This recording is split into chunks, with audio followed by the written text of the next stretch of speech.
The Match Ball.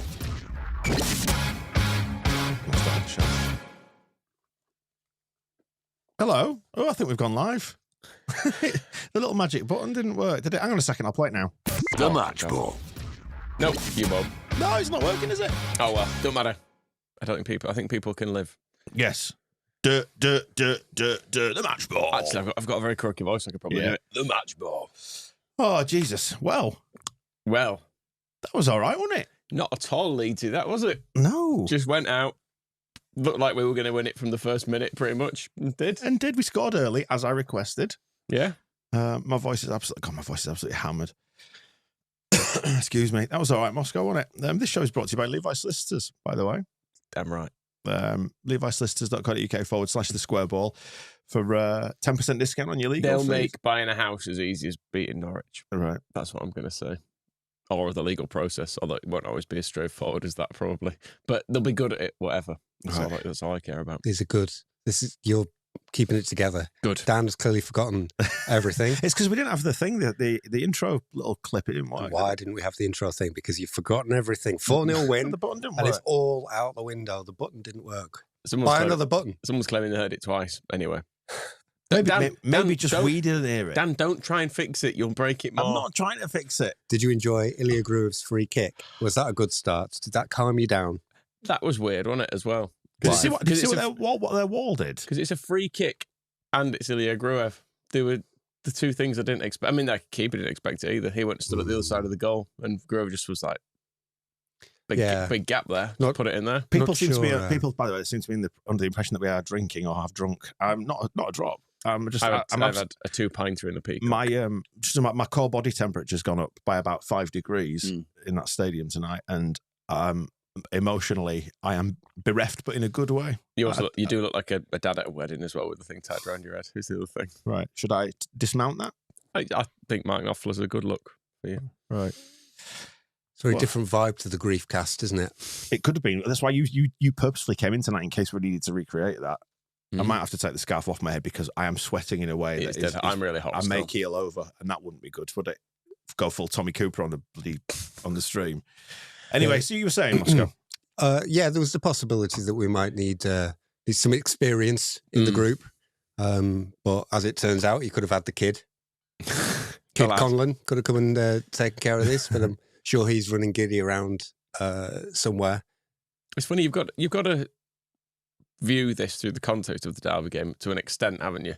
And I was talking my way out of it before the game. I was going, I don't feel as nervous as I did for that. And maybe it's because I don't want it for the players. As maybe then we went a goal up and I was like, fucking hell. Who cares? Yeah, there was 16 years of pressure behind the Derby game, and the years of Cellino and GFH and Bates and everything. It was all part of it. Basically, was all part of the same story since 2004. Whereas we sorted all that out by getting promoted at that point.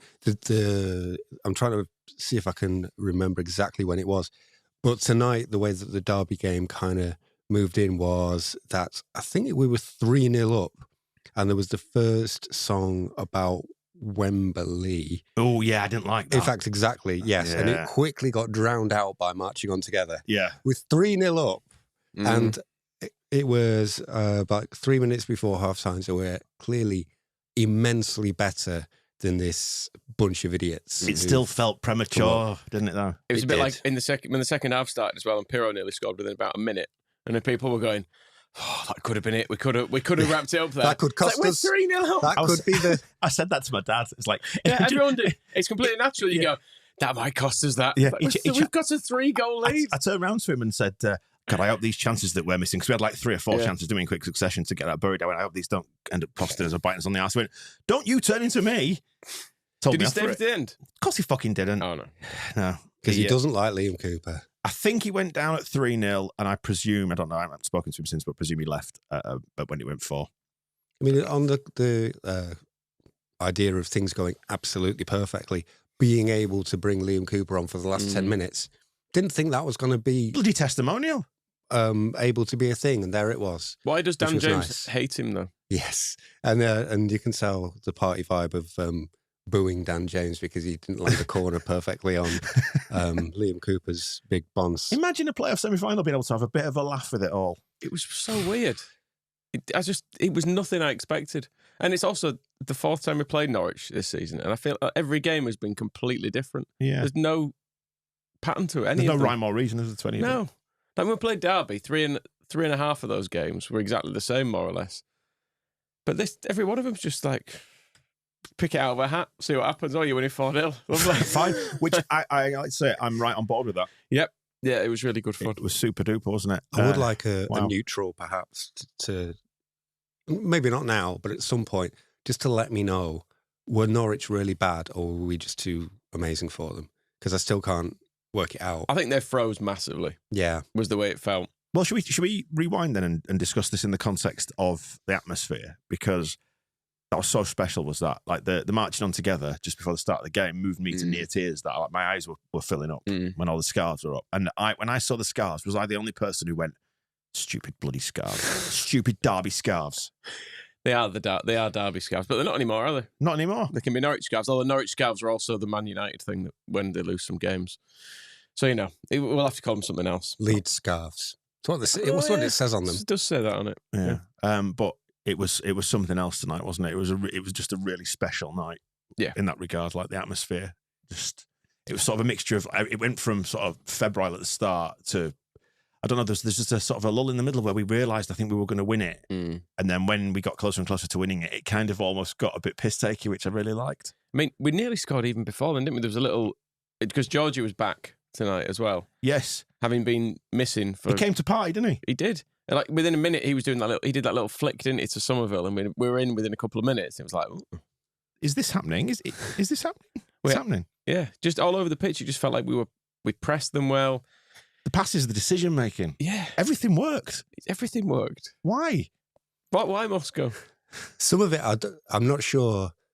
I necessarily agree that everything worked because there were a lot of times when, if everything had worked, we would have scored 10. Yeah, because we were that good. So there was a lot of things, and I think part of there were parts of that were almost like it felt like Farke had maybe said to them before the game, like, I don't care about your hernias or anything that's happened on before this night, 90 minutes.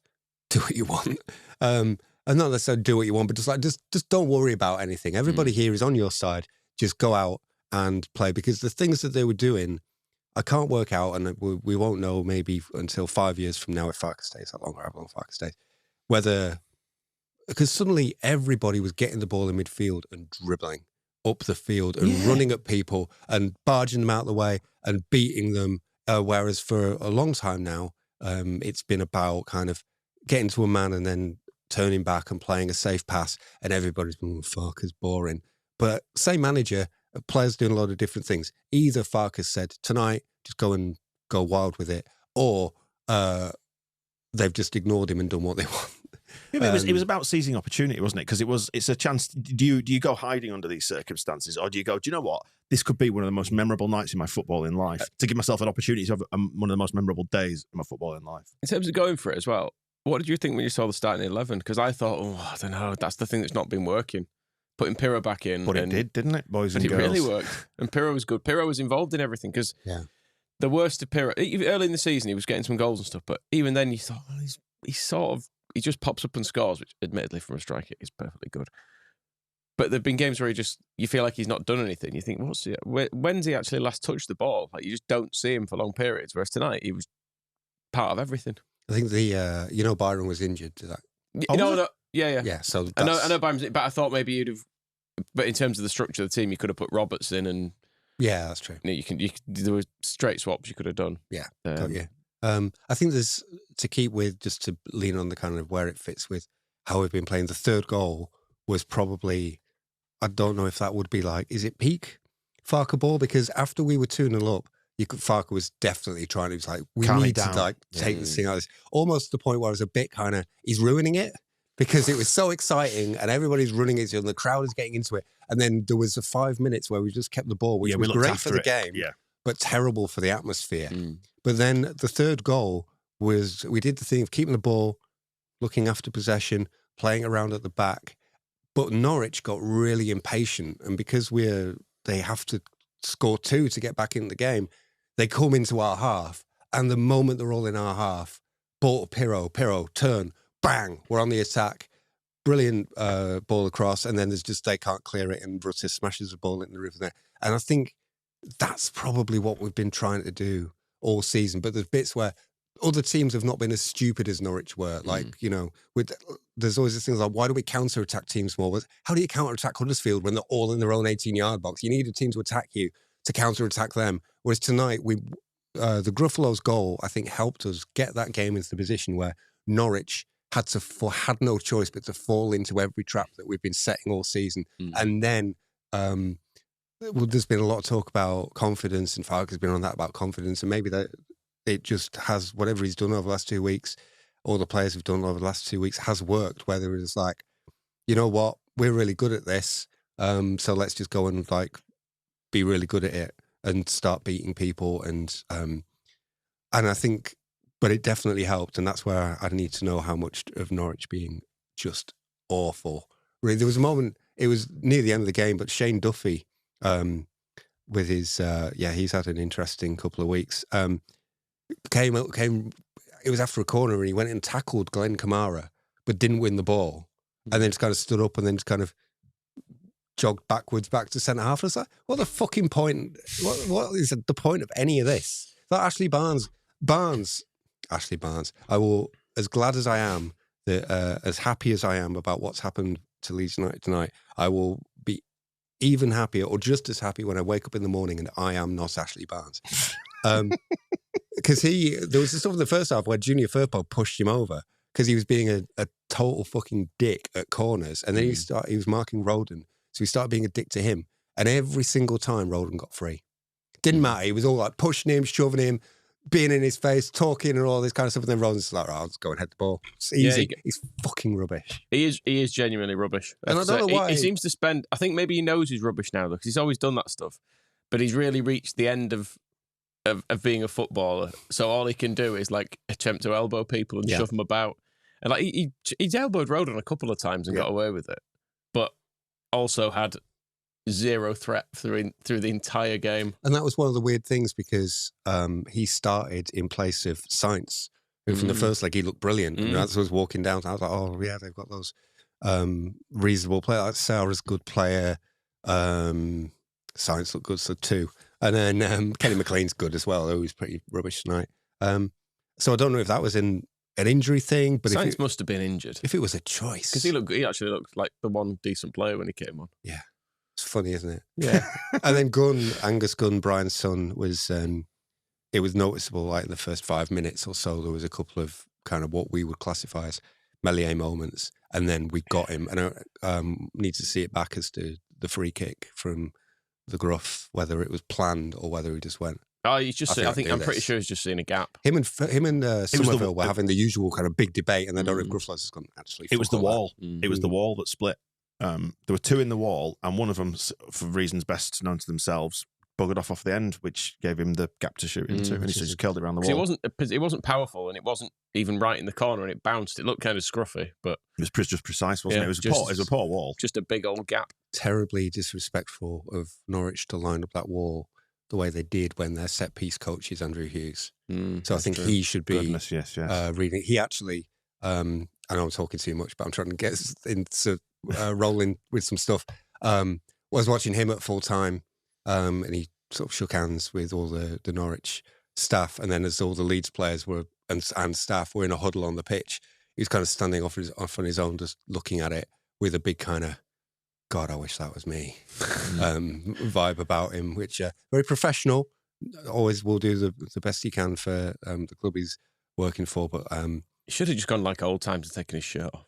Yeah, I would say that he's probably, if he is feeling any kind of melancholy way about it, I would rate probably the Bristol Rovers promotion moment with him shirtless on everybody's shoulders, probably a little bit more than tonight when everybody stayed off the pitch and all that kind of stuff. So he'll always have that in his heart as he sits on a coach tonight with Ashley Barnes and Josh Sargent.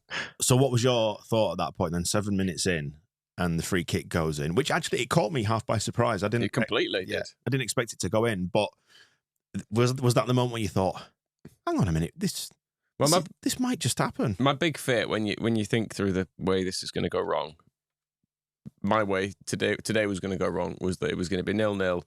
We're into the second half. There's a tension around the ground, and it goes to extra time, and they nick one, and Ashley Barnes scores, and you have to put up with that. But us scoring just was like, well, it changed the game, didn't it? As I was saying in the preview. Now Norwich have to score some goals, and they look completely incapable because they've got a couple of absolutely shit strikers. It turns out, Sargent. I mean, all right, are you trying to start a transatlantic war now again? I will go in on Josh Sargent because I hate all Americans, as you well know. Yeah.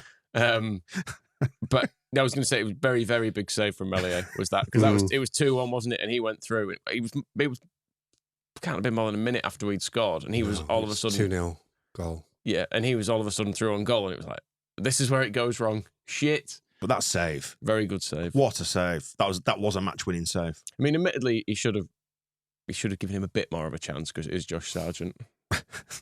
Should have maybe stepped to one side a bit and gone, oh, go on, you can put it. You like when the mascots are scoring at the start of the game, and when that used to be a thing. Is that what you should have done that for him, really? But he's yet to score against us, isn't he? Oh dear, just calm it down.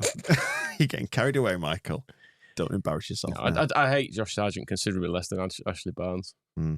Because Ashley Barnes has got. Was it Barnes when he was at Burnley who booted Stuart Dallas, wasn't it? He was. I haven't forgotten about that, and so I felt like tonight was payback for that. Barnes, just every single time he stepped on a pitch, horrible fucking shit. And I liked a bit at the start of the second half. I was watching him, and he made a big thing of talking to the ref, did Barnes, for ages, and then he obviously thought, he's going to give me a free kick here. The first time he went down about a minute. Was he talking, or was it just a series of growls and clicks? But yeah, he'd be talking to the ref. He's like, I'm mates with him now. He's going to give me a free kick. And straight away went down, and the ref just went, get up. Yeah. And he was fuming about it. He was like, but we had a chat. I told you about the man being bullied. Yeah. And the ref just went, fuck off. Yeah. He was decent, was the ref, actually. Jared Gillett, wasn't it? You can tell the difference between... And I know we... You can't. We've had Premier League referees that have been awful. No, but he was one of the good ones. No, he was fine, yeah. But I don't think you can tell the difference between Premier League referees. I think you can because they seem slightly better, even though they don't get everything right. I think he was noticeably better tonight. But yeah, I agree. Yeah. And we have had them where you've gone, stop being a Premier League ref and let some stuff go. But he let quite a lot go tonight, didn't he? Both ways. I thought it was pretty good overall. And he booked someone for diving. Excellent, yeah. Yeah, it was Rowe, I think. That was Rowe, yes, it was Rowe.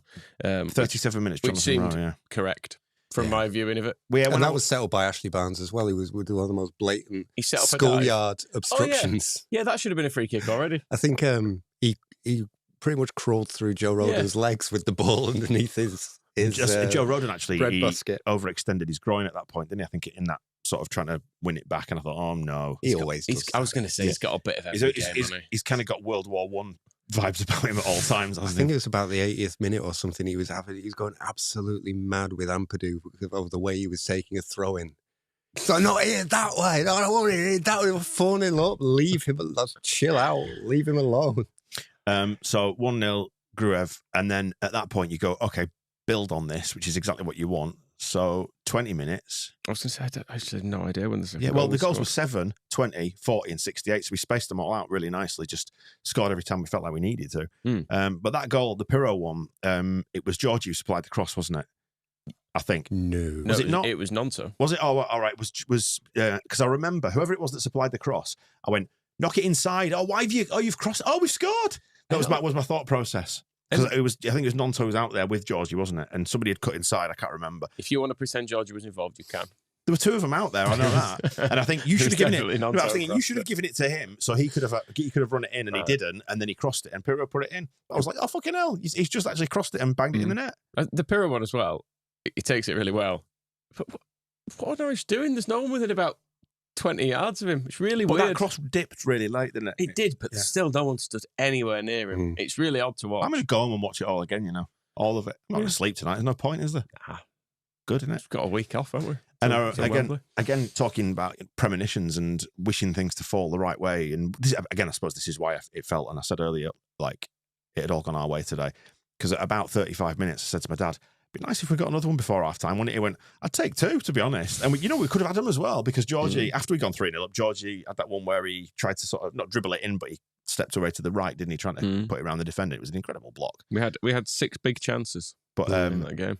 But yeah, so then it was 3-0 at half time, and at that point you start to think we might just make this. Because I assume we've got the stats open there. Give me some hot XG chat. Hot XG chat 2.45 to 0.51. Possession 58 to 42. And I'm struggling to think what we had 18 what their chances were. We had 18 shots, Moscow, of which 6 were big chances. They had 4 shots, 1 big chance. Right, yeah. Josh Sargent is 0.33 of that, 0.51. So that's it, really. Good stuff. A chance. Half time, it was fun. So, because I'm right above the Norwich fans, I could hear them booing. Right. That was quite good, quite a pleasant sound. You were saying they were singing for Wagner out. Yeah, in the Cop, I genuinely did not hear them at all. It was so loud. Towards the end, they were definitely singing We Want Wagner Out.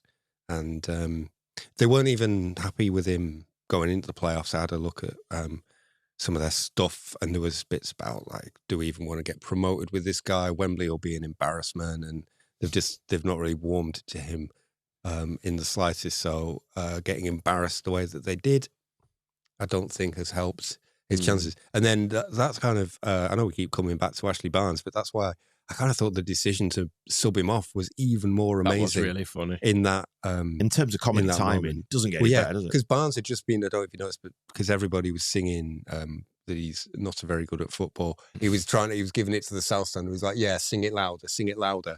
And then 2 minutes later, his number goes up and he just stands and stares at Wagner. I didn't see him giving that. Yeah, of course. He had to do something. You don't. You need to just take your medicine. He was really trying to tackle Meslier as well. He was really pressing as if, I'm going to do something and score and give it to them. And then...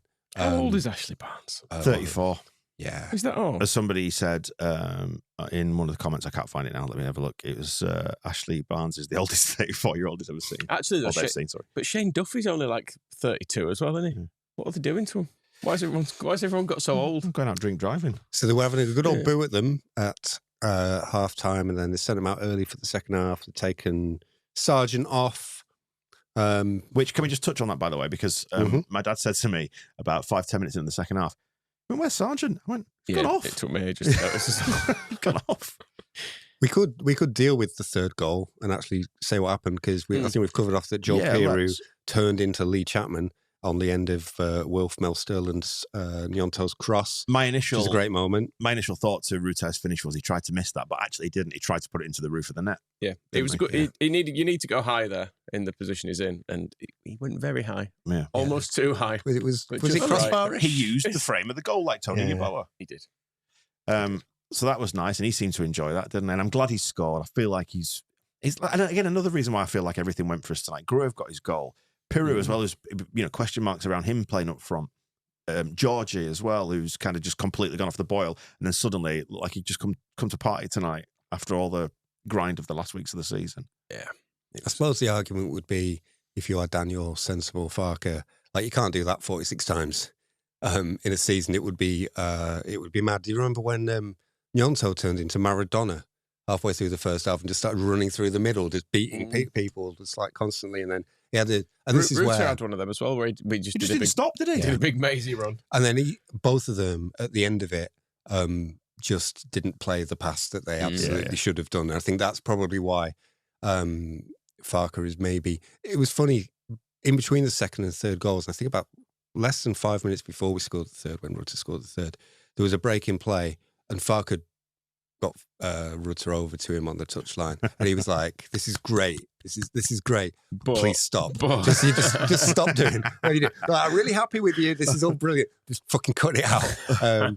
Because he's always talked about, it's that risk that if you lose the ball in the wrong place, you get counter-attacked on and you're out of shape and they're really difficult to defend against, and you don't want the attacks going back and forward that way. And I think so. We were probably quite fortunate that Norwich were that road. But I suppose the good thing is, when we did lose the ball or when it did go on, we were so near their goal, it didn't really matter. We were carrying it all the way up, but you kind of see why. Just filling Nyonto, Somerville and Rutter's heads with the idea that no, it's fine, just go with Maradona for half an hour it's over the course of a season. It could be it'd be brilliant. It'd be a chuckle. Yeah. Set them free. Yeah, just unleash them. Go wild. Let's go nuts. So half-time comes around, 3-0. That's the point where you're thinking, okay, this isn't like anything I've ever seen before or what I expected. However, this feels nice. Yeah. I had to have a sit down at half-time. Trains were being booked at half-time. Is that right? Eddie, who I sit next to, with his dad, John, they were just like, we just booked our trains. I was like, fucking hell, you mad bastards, don't book trains. Yeah. I was kind of wondering what else to do in the second half. Yeah. It was well managed, wasn't it? Yeah, unless I think at 2-0, again, because this is memories of the Derby playoff, we were 2-0 up in that. That was my first thought. And then I was also like, God, if we don't go through from this, Farker's in big trouble. And we're all going to be into an absolute world of pain. And even at 3-0, I was like, well, surely we can't. We can't. Can we? Fine. We can't lose this. There was a point there where I thought if they get the next goal, then it might make it a bit uncomfortable. And again, my dad pouring poison in my ear. He says, if they get the next goal, we'll shit the bed or something along those lines. And that's why Mellier's save was so important, because that was straight after the second goal. And that was the moment when there was some of the celebrations were almost like Archie Gray went straight over to Creswell on the bench and they're all like, yeah, we've done it. And so we probably needed preferably Josh Sargent to have a big chance against us that our goalkeeper can make a really good save so that we can always go like, see, like we can't just not do anything for the next hour. This is still quite a delicate situation. Although I did like, it was well managed overall, but I did like the fact that within 30 seconds of the second half, Piru had like Angus Gunn had swapped bodies with Meslier. He was really good for a while. He made that brilliant save from Joel Piru, and then by the 55th minute it could have been 6-0. I was like, well, we're not really going for this. Isn't traditional game management from the old. It did get shut them down book, but we did manage it more sensibly in the second half. There were noticeable bits where people went down with injuries for a bit longer, just to break it up. Yeah, just nothing probably ridiculous, but like just a general like we don't need to rush you. Just if you're hurt, just lay there. It's fine. Yeah, let them come. And that's reminded me, before I forget, that after the third goal, it was Dimitrios Giannoulis who was lying face down in the 6-yard box for ages. And I think Duffy or somebody had to go over there and go like, there's still another half of this to go. And like, we're supposed to at least look like we think we can still do something, like get up and stop crying. What were your thoughts on the Olaying at 55 minutes, as Leah's mentioned in the YouTube comments? I was like, no, not yet. Not yet. Yeah, probably not yet. But you kind of, I am all for flirting with danger, though, when it comes to songs. And there was a noticeable switch flipped when everyone thought, we're actually all right to sing Leeds Are Falling Apart again now. And the Wembley songs, obviously. Yeah. We're going. That was 4-0, wasn't it? We're going big time by then. And I'm sort of the same opinion, because you could, if you wanted to tonight, go, well, that's not the job done, is it? We've got Wembley. But, counts for nothing. But it's tomorrow's problem, isn't it? You've got to enjoy nights like this when they happen, because otherwise, And that's the thing. No one's getting ahead of ourselves. No one's assuming we can reflect back on this pointless night in another 11 days' time. What the fuck was all that for? All football games ultimately pointless, because even if you, as Man City did last season, win the treble, the next season you start again. So it doesn't matter. They happen, and then there's always another game to come along and ruin it. Jesse, celebrate moments. It's just part of what football is. So it is. And a moment I did celebrate, first half, Archie Gray doing some really nice defending and then running with the ball. Yeah. And I just thought, God, we had Rasmus Christensen last season. He'd have just put that out for a corner. Whereas Archie just had the composure to just think, no, I can take the ball, I'll turn, I'll run through midfield a bit, I'll play it off to the right, I'll continue my run. It was just really nice, good quality football. And I thought, which one of them do you think's more likely to be playing for Roma next season? Why was Archie so late at the end, by the way, with the rest of the... I think Farker was giving him a coaching session, which seemed a bit mean. Right, because the whole group were off celebrating, and then he was stood by himself. All right, for Gary ages. Monk. Yeah, he was having a... Talking about the group. he was being given some like chit chat off of Farke before he forgets. But it was quite split. They had the big huddle with all the staff and all the players together, and then obviously I think it was Gruev and Rutter ended up having to do the interview. Got Liam Cooper's over here with Stuart Dallas, and Cooper had his entire family out to soak up that atmosphere and get lots of photos, and then Farke's off doing his bit and Archie Gray's off doing his bit, because this business still had to be taken care of.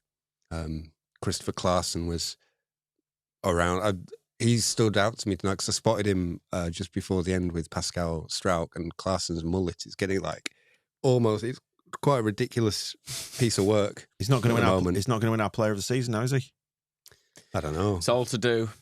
It's going to take after that, because they're all going to get 9s tonight, aren't they? Yeah. Well, they better not, because I need to check, because I have attempted to fix the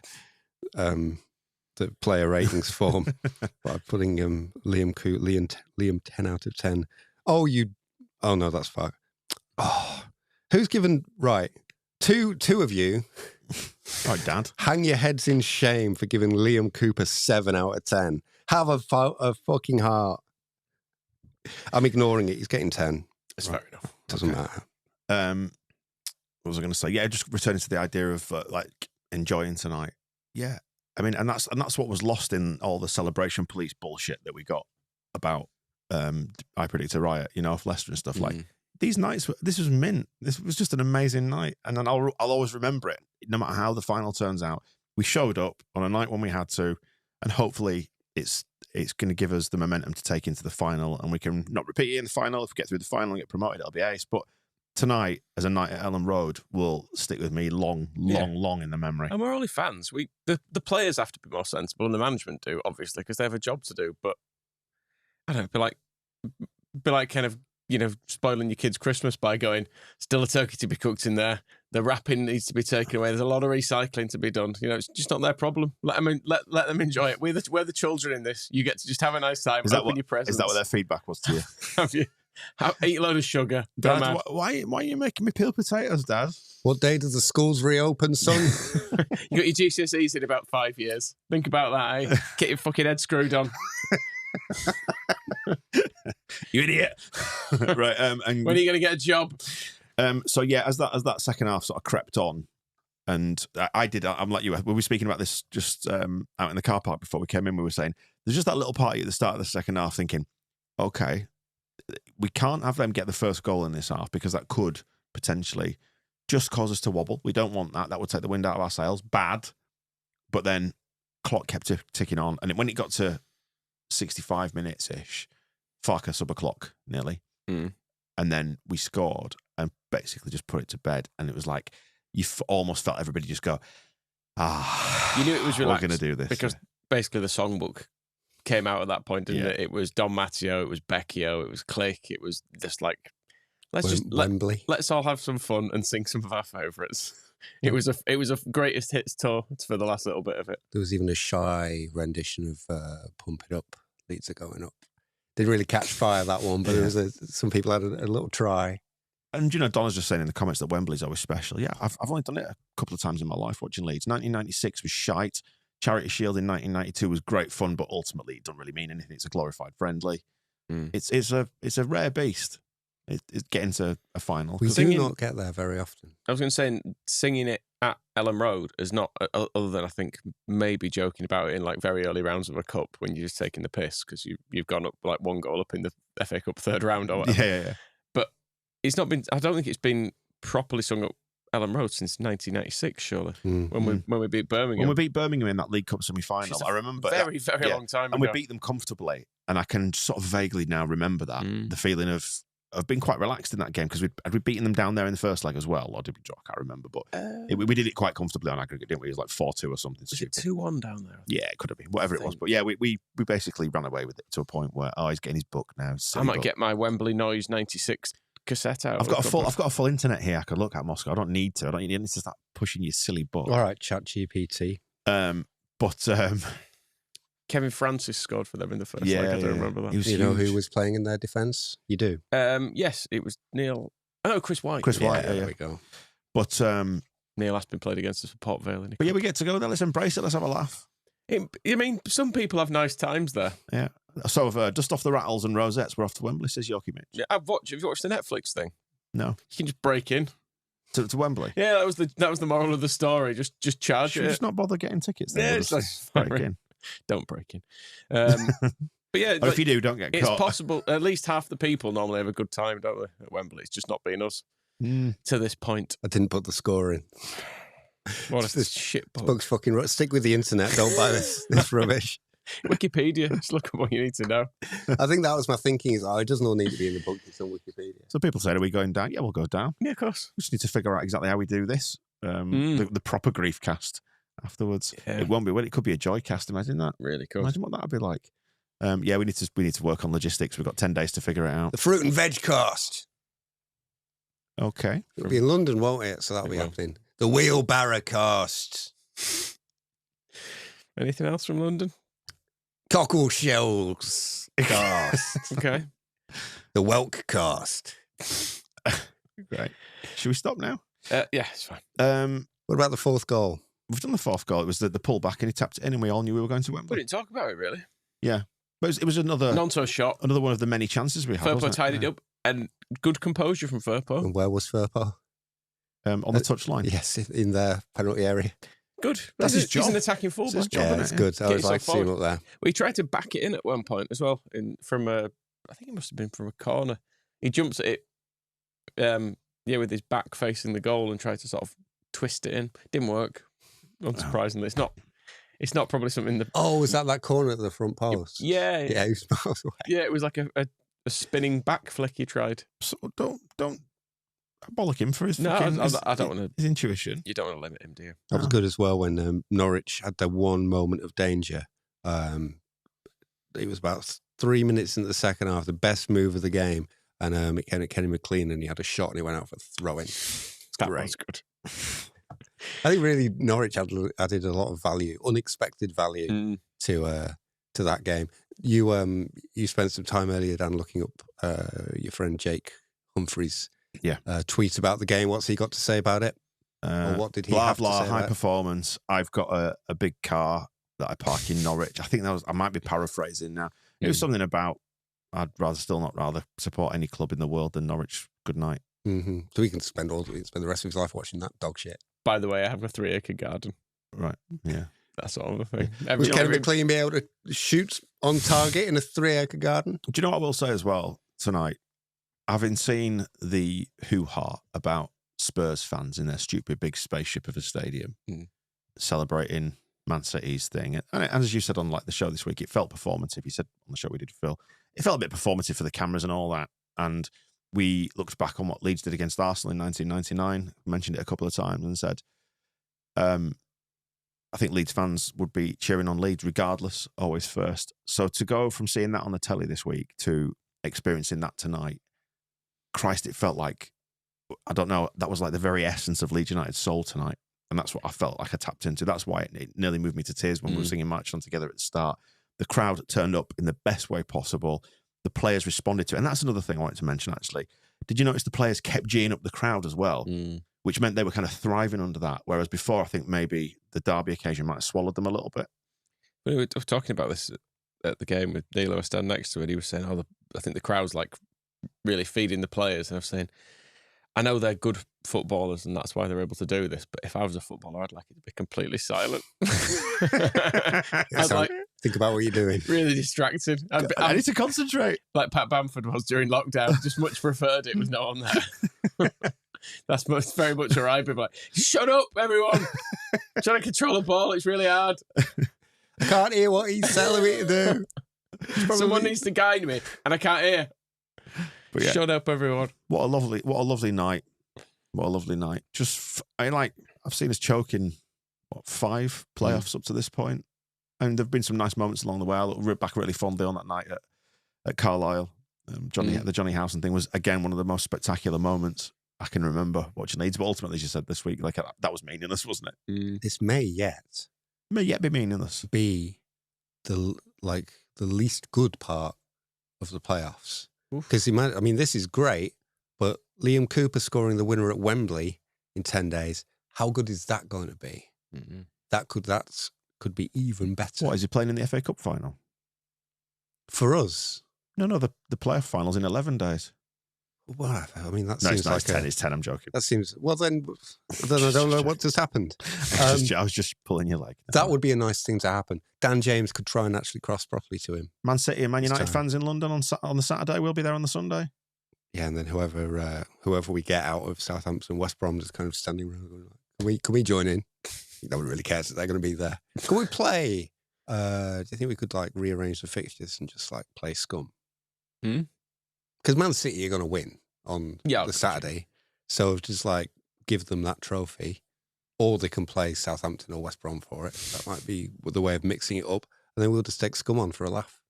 Because I fancy them in their current guys. Do you know, I've really not enjoyed Leeds United reverting to Leeds United in recent weeks. But tonight they reverted to a different Leeds United that we experience very rarely. But God, it's good. It was like a little break from ourselves, wasn't it, tonight? Yeah. Just a really big game that you're desperate to win and just doing it really easily. I said, and I think it was in the Walk WhatsApp group, the Charity Walk WhatsApp group, like it felt like tonight we just, on a whim, went out to the club and we ended up bringing home Margot Robbie and her twin sister. I'm like, yes. Everything just went right. Sleazy man. The Les Dawson cast. Right then, have we got anything else to add? Because the building alarm comes on in about 25, 30 minutes, so we better get out of here. But good job we didn't have extra time and penalties. In I some know. ways. We'd have to rush in here and go like, "Oh, you watched it." I much prefer scoring early and getting a hatful of goals than penalties. And I'm aware that that may yet happen at Wembley. Which again, if we win, brilliant. If we don't, could be a little bit upsetting. Is it worth saying who we want? No. I'd prefer West Brom. But you just said it. You just said no, and then you answered. But we can't choose, so it doesn't matter. We can't. It's nothing to do with us. No, it's true. It's not. I prefer West Brom, so it doesn't matter, does it? It'll be Southampton, won't it? Probably, but whatever. It might not. Could be the other ones. I think it'll be one of the two of them. Yeah, well. But it's a bold prediction. Moscow's made the proposal that we play scum instead. Yeah. Maybe they'll listen to it. Yeah. When's that meeting when they're talking about scrapping VAR? Maybe I can get it on the table in time. Oh, there we go. Bless you. Thank you very much. Well, there you go. That's it, isn't it? Anything else to add? Man of the match? Who would you put as man of the match? Liam Cooper, because I'm a sentimental old soul. Yeah. Somerville got it on FOTMob with the algorithm. I don't know who Sky gave it to. I didn't see anyone. It was hard to tell. I watched the interview. I thought at one point Rutter was walking off the pitch with it, but then I also saw a guy from Sky still had the trophy. So I don't know if he'd given it back or it went the wrong person, or there's two. Without looking, can you tell me who Leeds United's lowest scoring player was according to FOTMob? I've seen it. Who do you think, Moscow? Internet charlatans. Oh, I don't know. It's not very interesting, but Archie Gray, 6.8. Okay. Everybody else was 7 or above, or getting 8s and stuff like that, which needs to which is ludicrous. Book his ideas up then, doesn't he? I think man of the match probably goes to Rodon because he was up against Ashley Barnes. Yeah. And made him look a complete idiot for the entire match. We might imagine if we go up, we're probably never going to have to see Ashley Barnes again. No. And what a lovely way to remember him. Floundering about, moaning at a ref, getting absolutely nothing. Measuring 15 years from now when we're League Two. Leeds United's new manager, Ashley Barnes.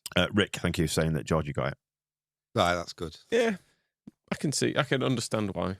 Yeah. But, it could have been for... He needs to go express himself on that Wembley pitch. Is it Andy Hinchcliffe who was awarded that? It's fact, I can just see it on there. Georgie got the man of the match from Andy Hinchcliffe, so it's actually a bad decision. It shouldn't have been him. Good luck to Lee and Cheese, who's trying to get 4 hours sleep with a headache and a sharp upright erection. Cool. Yep. Just plenty of water, I suppose. Keep yourself hydrated and hope you get through it. Yeah. Well, there you go. Thank you very much for joining us on this. We've gone long, and I think I need to go home and calm down, maybe take on board some fluids, some electrolytes, some headache tablets. I've got a headache. Watch it all back. But it's a good headache. I get a headache whether we win or we lose. There's just something about it. Just... Dear me, we haven't even done the manager comments, apart from mentioning that Wagner basically said that they were second best and shite or whatever. They weren't that good, I would say. But yeah, Farker was sort of saying it's important to win. confidence and momentum back. Moscow said he'd seen some comments from him very early, and he said he'd basically lied and said Norwich were good. Yeah, they were a strong opponent. I think he was meaning like in theory. The nice comment from Farker, that's probably maybe a good note to end on. This is why we all grew up wanting to be footballers for nights like this. See you soon. The match ball.